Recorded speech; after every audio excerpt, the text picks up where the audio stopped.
So update lang no sa ano. So isa na. So skip. Anyway, ito pag kasa nababangga yung may bukol dito yan.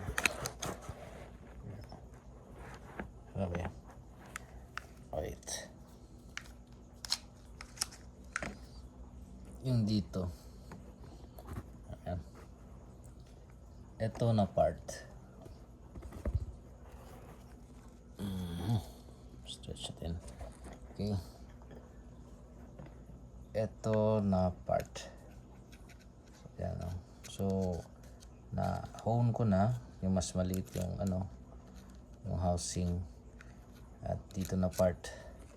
Nababangga siya sa hammer. Okay, kita natin. Yan o. Bangga siya sa hammer. So, ang ginawa, nawan lang ng ganito. File. Tapos, kinuskus lang. Yan o. Nung nakuna na siya, meron dito kasi file na maliit no, pangkuko ito siya. However, pero ayan para makita, mahirapan dalawang kamay. Ganun ko kasi meron na hindi masyadong aggressive. So ginawa ko is ayan lang i-smoothen lang siya kasi marami yung mga sharp na objects. And then may konti pa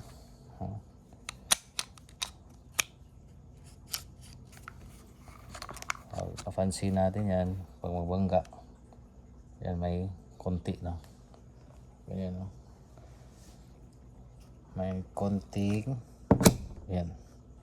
So konti na lang, so that's enough no, kasi mag-grind man siya. So yun, ang housing naayos na. Itong dito kinunan yung mga bukol-bukol no? Sharpen na flatten na. And ito meron itong o-ring sa loob. Diyan nilagay ko. Yung sa number 2 na sa magazine. So, pag titingnan natin dito, kanyan. 8. Titingnan nyo, halos hindi na gumagalaw. May o-ring dyan, no? Nipasok ko. So, parang semi-fixed barrel na siya. Hindi na siya tapos straight shooter na, kahit dati straight naman ito, kaya lang para lang hindi lang siya gumalaw. So kung may movement, konti na lang. Alright, no? Konti na lang ang movement. So titingnan natin, maganda yung o-ring no. So it's either na o-ring anything na magpasok dito no. Ano ko lang ganito ko lang. Ayan. Ito sa loob tinusok. Ang o-ring niyan is nang dito lang yata siguro banda. Hindi na pinupush na, dito lang. Diyan lang. So tusok lang ng tusok hanggang mapasok siya.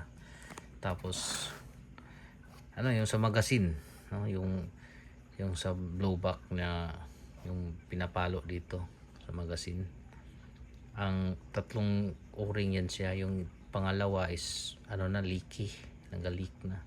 Yun ang nilagay ko dito, napasok siya. Yan. So magwell wala pa, pero aesthetics lang yung magwell. Tapos yung trigger hindi pa adjustable, and ball barrel ng kaya pag ang pack niya, parang bakal talaga, hindi yung parang plastic or aluminum bull barrel.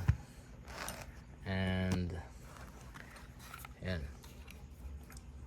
okay. Dual power yung nozzle sa SRC ginamit natin. Okay, that's it.